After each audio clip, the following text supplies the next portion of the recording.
नमस्कार। बिहार मिथिला न्यूज़ के इस विशेष कार्यक्रम में आपका स्वागत है।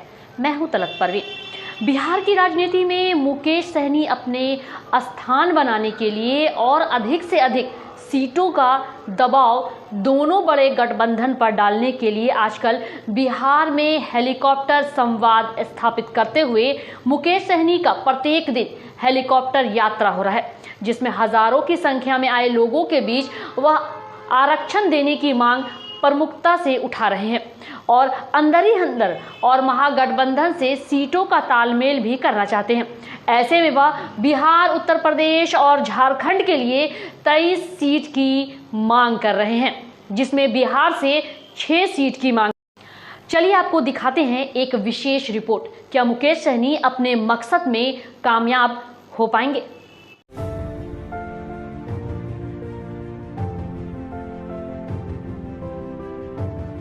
बिहार की राजनीतिक समीकरण अब 4 राज्यों के चुनाव परिणाम के बाद बदलने लगी है।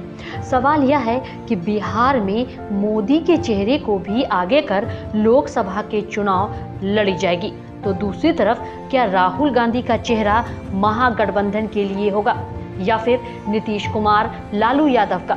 लेकिन इन सभी के बीच मुकेश सहनी अपने स्मार्ट और फिल्मी स्टाइल से बिहार की जनता में हेलीकॉप्टर संवाद स्थापित करने में जुड़े हैं। आज हम आपको दिखाएंगे कि मुकेश सहनी की आकांक्षा क्या है और मुकेश सहनी कहना क्या चाहते हैं और उनका असर जनता पर क्या पड़ेगा।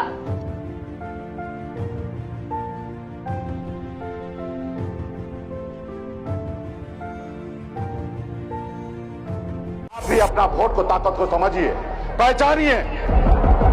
वही शक्ति, वही पावर आज बिहार में निषाद समाज के पास है। अगर आप लोग एक पैर पे खड़ा हो जाइएगा, समाज के साथ संगठित हो जाइएगा, तो पटना क्या, हम दिल्ली को कब्जा कर सकते साथियों, हम दिल्ली को कब्जा कर। आपको शायद याद होगा कि चुनाव में हारने के बाद मुकेश सहनी पूरी तरह निराश हो चुके थे। उन्हें लगता था कि जिस जाति के लिए वह संघर्ष कर रहे हैं, आरक्षण मांग रहे हैं, वह उनके वश में नहीं है। इसलिए उनके कहने के बावजूद उनका वोट बैंक उनके विपक्ष वाले पार्टी को मिला। इसके बाद उन्होंने शुद्धि यात्रा निकाली। उन्हें यह विश्वास हो गया था कि उनकी जाति के वोट बैंक को खरीदा जा रहा है, इसलिए उन्होंने गंगा जल से अपने जाति के लोगों को शुद्ध करने का कार्यक्रम प्रारंभ किया और अब दूसरे दौर में हेलीकॉप्टर यात्रा निकालते हुए सभी राजनीतिक दलों के बीच अपने इस भीड़ को दिखाते हुए टिकट बंटवारे में अपनी अहम भूमिका निभाना चाहते हैं। सूत्रों की माने तो मुकेश सहनी उत्तर प्रदेश, बिहार और झारखंड में 23 सीट महागठबंधन या फिर अन्य एनडीए गठबंधन से मांग रहे हैं, जबकि कोई उन्हें इतनी सीट देने को तैयार नहीं है। लेकिन 4 राज्यों के चुनाव परिणाम आ जाने के बाद अब मुकेश सहनी भी सोच में पड़ गए हैं कि क्या उन्हें 2 सीट एनडीए देने को तैयार है तो उन्हें मोहर लगा दिया जाए या फिर महागठबंधन से बार्गेनिंग कर 4 सीट की मांग की जाए। सूत्रों की माने तो तेजस्वी यादव इस बात पर राजी नहीं है। इस वजह से मुकेश सहनी की टेंशन बढ़ गई है।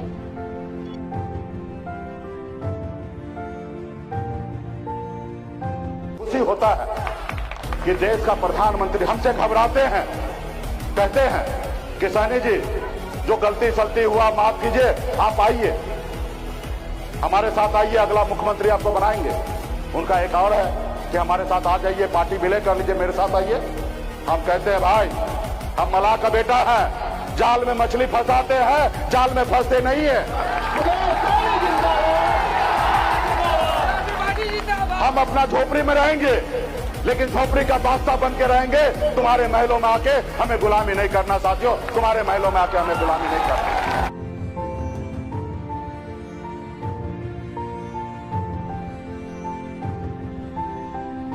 आपको बता दें कि मुकेश सहनी का 10 दिनों का यात्रा इस खंड में अपने जाति के लोगों को आरक्षण के नाम पर जगाने का मकसद सीट अधिक से अधिक हासिल करना है।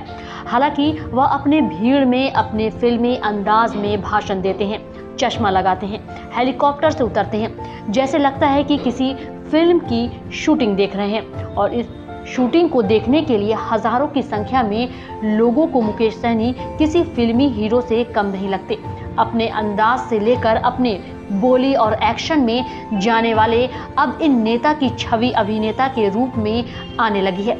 सवाल यह है कि इस रूप पर क्या उन्हें अधिक सीट देने में दोनों प्रमुख दल तैयार होंगे।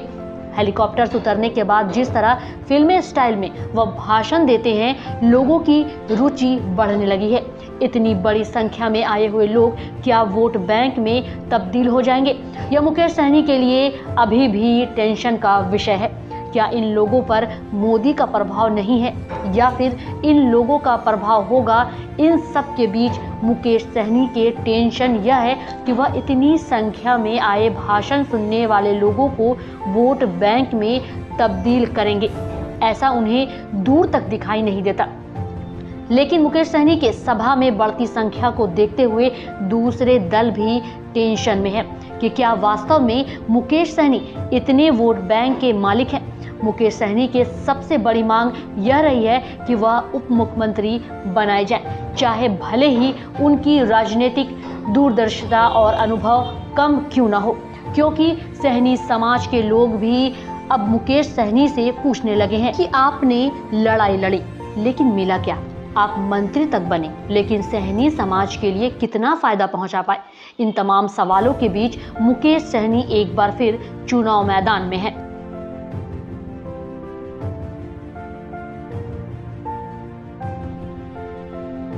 मुकेश सहनी से जुड़े हुए लोग और नेता यह कहते हैं कि मुकेश सहनी को ईमानदारी के साथ एक राजनीतिक दल से जुड़कर काम करना चाहिए। बार बार पार्टी बदलने पर नीतीश कुमार की तरह उनकी छवि खराब हो जाएगी, जिसका असर उनकी जाति के लोगों के साथ साथ चुनाव में भी साफ दिखेगा। अब मुकेश सहनी अपने अंदाज में चुनाव प्रचार में जुटे हैं, क्योंकि वह अपने दल के एकमात्र ऐसे नेता हैं जो सभा को संबोधित कर लोगों को प्रभावित करने का प्रयास करेंगे। उन्हें अपने दल के और भी कई ऐसे जाबाज और बोलने वाले प्रवक्ता रखने होंगे जो अलग अलग गांव से लेकर शहर तक प्रशांत किशोर की तरह लोगों को लुभा पाए, वरना एक बार फिर मुकेश सहनी पीछे हो जाएंगे। और सूत्रों की माने तो अगर इस बार पिछड़ते हैं तो उनकी राजनीतिक कैरियर ही दांव पर लग जाएगी। उसे समय उनके पास सिर्फ एक विकल्प होगा, वह अपने पार्टी का विलय किसी बड़े पार्टी में कर दे, जिसकी मांग कुछ अन्य बड़े दल पहले से ही करते आ रहे हैं। Bureau report, Bihar Mithila news.